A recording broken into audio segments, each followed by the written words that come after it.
Hello दोस्तों, 6 guidelines मैं आपको बताऊंगा बिफोर सेलेक्टिंग आपके हस्बैंड और वाइफ।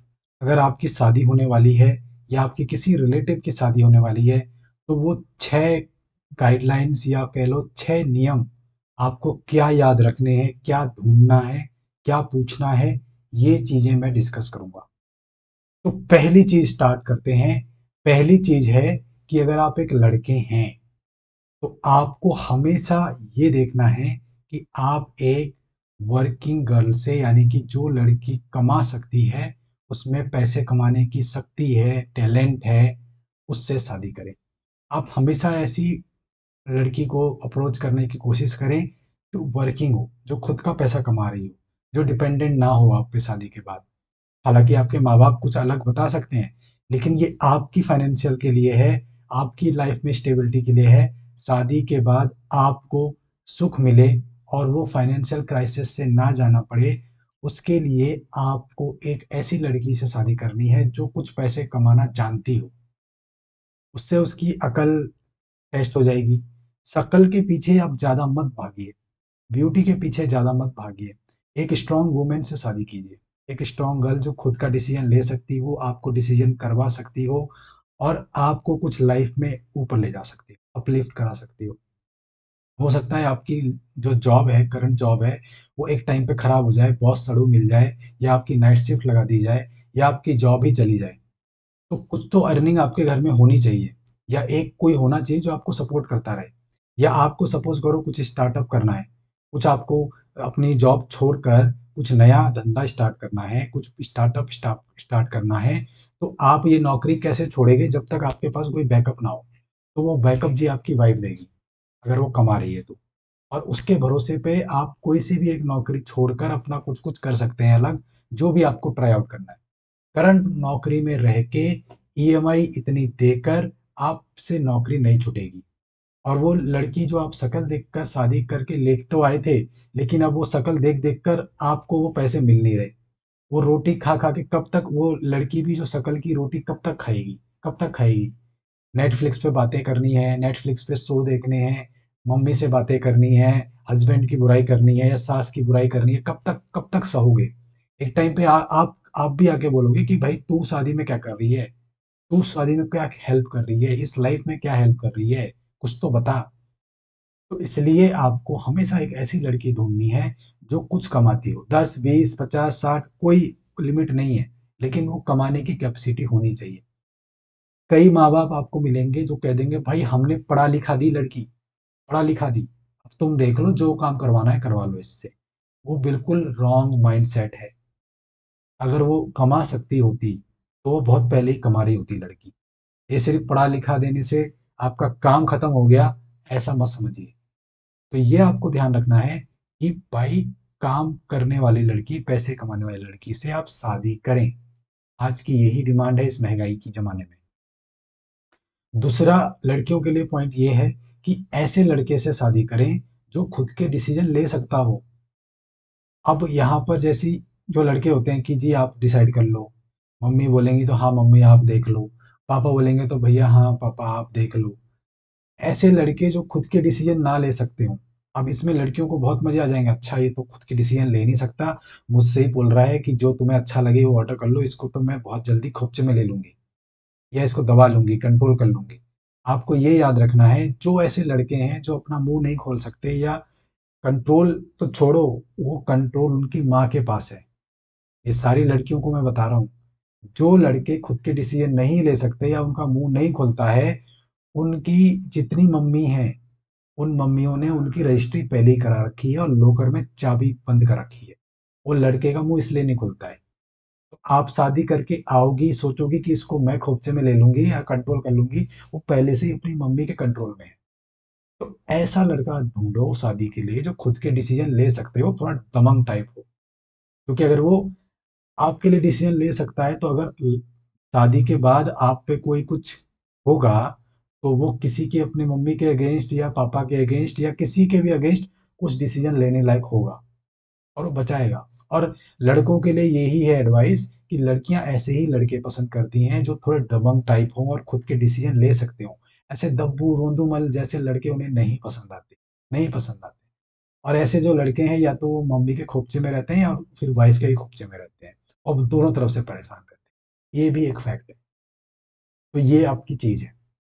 दूसरा, अगर आप लड़की वाले हैं और आपको कोई ऐसा रिश्ता मिल जाए जो बहुत अमीर है, आपकी हैसियत ये है, लड़के वालों की हैसियत ये है, गाड़ी बंगला कोठी बड़ी दिख रही है, BMW, मारुति है दिख रही हैं गाड़ियां दो तीन, तो ये समझ लो कि इस ऐसे घर में आप शादी तभी करें जब लड़का खुद का कमाता हो।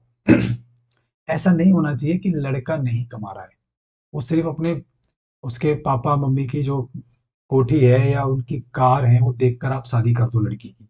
और आपकी लड़की हो सकता हो कमा रही हो और अच्छा खासा उसका स्टेटस हो जॉब में, और आपने ऐसे घर में कर दी ले जाके शादी।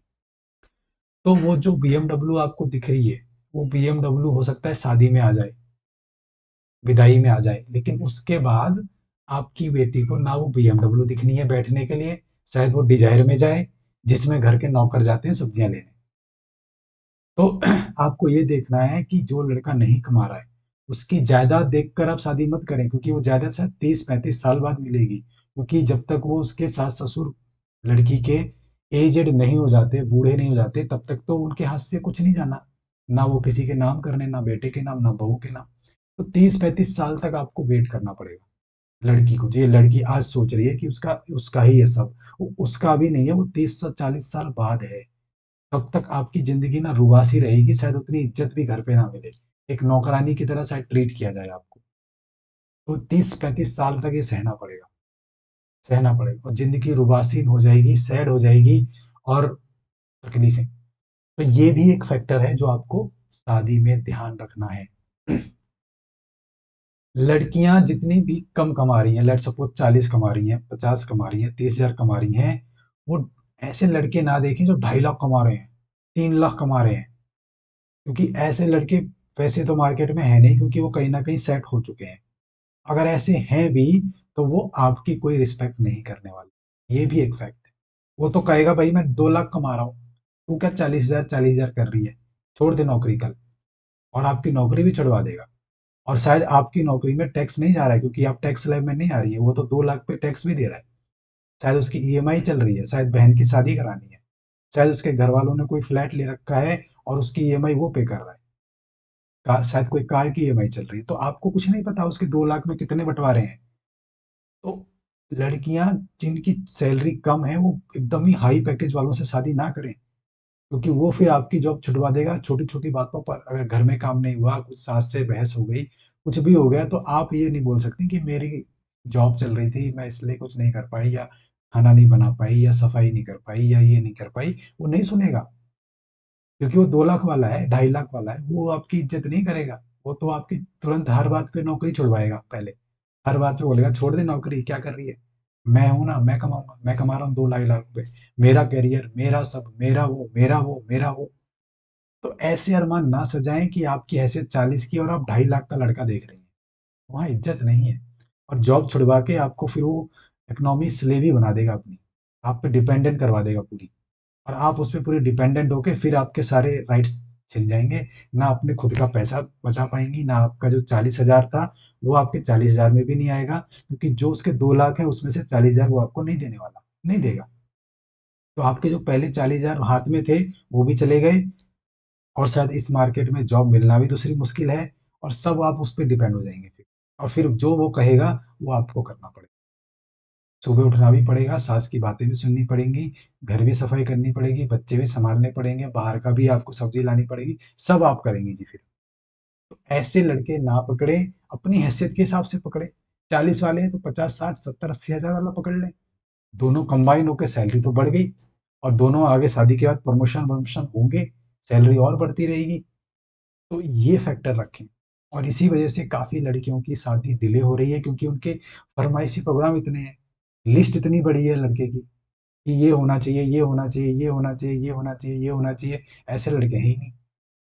ऐसे लड़के तो 5-6 हैं, 5-6 में ऐसी क्वालिटीज़ हैं सारी, तो उन पाँचों को एक साथ या पाँचों से शादी कर लोगे आप? एक में तो वो सारी क्वालिटी नहीं है जो आपकी लिस्ट है। और जिनकी वो लिस्ट होगी भी, क्वालिटी होंगी भी, वो तो 28-27 साल में ही शादी कर ली।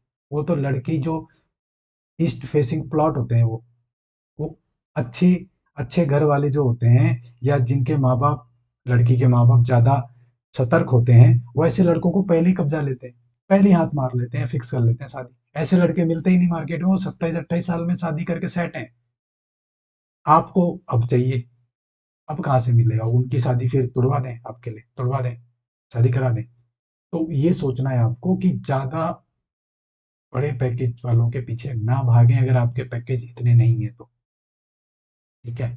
दूसरा, लड़कों के लिए ये एडवाइस है कि अगर ऐसी लड़की हो जो बहुत ही चंचल हो या घूमने की ज़्यादा शौकीन हो, पूछ लो कि तुझे कितनी बार साल में घूमने जाना है, और वो बोले बहुत बहुत पसंद है मुझे घूमना, हर महीने घूमना है, हर महीने शॉपिंग करनी है, हर महीने ये, हर महीने वो, घर जाना है मुझे, मायके। तो ऐसी लड़कियों से शादी ना करें जो ज़्यादा ही चंचल हो, ज़्यादा ही उछलती हो, ज़्यादा ही उन्हें हर चीज़ आउटिंग करने का शौक हो। फरमाइशी प्रोग्राम पहले ही पूछ लो कि खाना कितना बनाना आता है, बच्चे बच्चे पैदा करने हैं, कितने करने हैं, बच्चों का पूरा हिसाब लीजिए। और ये चीज़ें आप पहले ही पूछ लो, खाना कौन बनाएगा, बर्तन कौन धोएगा, कपड़े कौन धोएगा, हैं मेड नहीं आई 3-4 दिन तो खाना कौन बनाएगा, बर्तन कौन धोएगा, वॉशिंग मशीन में कपड़े डालने और सुखाने से लेकर सारा काम है वो कौन करेगा। तो आप ये सारी चीज़ें पहले ही सेट करिए, और जो लड़की इसमें थोड़ा ऊपर नीचे दिखे तो आप उससे हिसाब से डिसीजन ले सकते हैं। लास्ट पॉइंट मैं बताऊंगा कि आप ये डिसाइड कर लें, लड़का लड़की वाले बैठ के, माँ बाप और लड़का लड़की, कि वो खर्चा कितना करना वाले हैं शादी में। इस पे मैंने एक वीडियो बना रखा है ऑलरेडी। कितना खर्चा करने वाले हैं शादी पे, एक हिसाब लगाइए। 10 लाख, 15 लाख, लड़के वाले शायद 10 लाख, मिला के 25 लाख। तो उसमें आपको देखना है कि लड़के वालों के कितने अरमान हैं। मतलब अगर लड़की वाला ये कह रहा है कि मैं 15 लाख ही खर्च करूंगा, तो उस 15 लाख में सब है, गहने, कपड़े, कैटरिंग, उनकी बारात, सब कुछ, सब कुछ। तो ये आपको लड़के वालों को खुल के बताना है। ऐसा नहीं होना चाहिए कि लड़के वाले 10 लाख खर्च कर रहे हैं तो और वो सोच रहे हैं कि लड़की वाला अब 30 लाख करेगा, 3 गुना। तो ये काफ़ी फरमाइशी प्रोग्राम होते हैं लड़के वालों के, कि अगर हम जी 10 लाख खर्च कर रहे हैं तो लड़की वाला तो 30 लाख करना चाहिए। तो आप ओपन डिस्कस करें ये चीज़ें कि भाई हमारा बजट ये है। अब ये नहीं इसमें आप 1,500 बाराती लेके आएंगे खिलाने, बजट यही है। फिर उसमें हम कुछ अलग कम कर देंगे, फिर शायद गहने कम दें, शायद कपड़े कम दें। आपको ये डिसाइड करना है बैठ के कि आपका कितना बजट है और लड़के वालों का कितना बजट है, और उस हिसाब से आप शादी कीजिए। अगर ज़्यादा मेरी राय माने, मेरा सजेशन ये रहेगा कि आप 25 लाख में से एक बजट बनाइए कि आप जो है 10 लाख उसमें से बचा लेंगे, और वो 10 लाख जी शादी से होने के बाद लड़का लड़की को गिफ्ट कर दें, या लड़का लड़की को किसी फ्लैट का एडवांस कर दें, और बाकी का उसका लोन करवा के वो लड़का लड़की अपना काम चलाएंगे। कुछ लड़का लड़की ने भी बचा रखा होगा 10-12 लाख, वो मिला के जी 20-30 लाख रुपए हो जाएगा, और उसकी एक डाउन पेमेंट या एडवांस जो है फ्लैट का लेके बुक करा दें, और बाकी लोन वो लड़का लड़की करके अपनी जिंदगी चलाएंगे। उनकी गाड़ी में धक्का लग गया जिंदगी के, और ये धक्का लग गया, ये 5 साल आगे हो गए, 10 साल आगे हो गए, वरना वो 5-10 साल 20-30 लाख कमाने में निकल जाते हैं, जो उन्होंने आपने अभी कर दिया, किक स्टार्ट कर दी उनकी जिंदगी। अब वो आगे का सोचेंगे, बच्चों का देखेंगे, घूमने का सोचेंगे, कुछ सोचेंगे। उनके दिमाग से घर का, फ्लैट का भूत निकाल दिया, वो बुक हो गया। ये कर सकते हैं। दूसरा, उन पैसों से उनकी हर एनिवर्सरी पे कुछ कुछ गिफ्ट दे दें। ये वही पैसा है जो बचाया है आपने, आप कहीं से लोन नहीं ले रहे, कहीं से उधार नहीं ले रहे। ये वही बचा हुआ पैसा है शादी का, जो आपने अननेसेसरी घोड़ी पे उड़ाया नहीं, वो बचा लिया। अब वो जो है आप हर एनिवर्सरी पे उन्हें पैसे दें, 2 लाख, 2.5 लाख। ये बहुत अच्छी शादी चलाई, हम तक कोई खुट खटपट खटपट की बातें नहीं आई। खटपट तो हुई होगी लेकिन हम तक नहीं आई, हम चैन में हैं, हम तक कुछ ऐसा नहीं आया सुनने को, तो ये लो बेटा गिफ्ट, 2.5 लाख। उससे उनकी ज़िंदगी में कभी पैसे की कमी नहीं होगी। वो उनको जो भी छोटी-मोटी चीज़ खरीदनी है, डिश वॉशर, वॉशिंग मशीन, घूमने जाना है, गोवा ट्रिप, कहीं श्रीलंका ट्रिप, वो चले जाएँगे पैसों से। उनके जो भी फरमाइशी प्रोग्राम है वो आप इन पैसों से पूरे करते रहेंगे।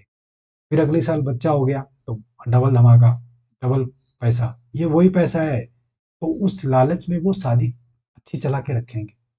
जैसे एक एम्प्लॉय होता है, वो इंसेंटिव और बोनस के चक्कर में लगा रहता है, मेहनत करते रहता है, करते रहता है। वैसे ही ये लोग भी शादी चलाते रहेंगे। जो भी खटपट होगी वो एक लेवल तक नहीं जाएगी कि एक्सकलेट हो जाए या आप तक पहुंच जाए। आपस में ही सुलझा लेंगे क्योंकि उनको दिखेगा कि यहाँ 5 लाख मिलने वाले हैं, इस बार 4 लाख मिलने वाले हैं, तो वो चला लेंगे अपनी, और अब आपस में सुलझ जाएंगे। कोई नहीं आपके पास लेके आने वाला कि खाना नहीं बनाना आता इसे, या ये सुबह जल्दी नहीं उठता, या ये काम नहीं करता, या आलसी है, या घर में हाथ नहीं बटाता। वो सब चीजें आप तक नहीं आएंगी। तो ये आइडिया आपको कैसा लगा मुझे जरूर बताना। ये 6 पॉइंट थे, ऐसा गाइडलाइंस रूल, पत्थर पे लिखी हुई चीजें मान लो, जो आपको जब भी आप शादी करने जाएं, देखने जाएं लड़का लड़की, ये जरूर चीजें ध्यान में रखें और पूछें, खुल के पूछें। कपड़े कौन धोएगा, बर्तन कौन धोएगा, कितना खाना बनाना आता है, लड़के को खाना बनाना आता है, कौन कौन सी खाना बना लेता है। बहुत कलेश है सिर्फ खाने पे लेके। तो आई होप आपको ये वीडियो अच्छा लगा हो। वीडियो अच्छा लगा हो तो जरूर लाइक कीजिए, चैनल को सब्सक्राइब कीजिए, कुछ क्वेश्चन हो कमेंट कीजिए। Thank you.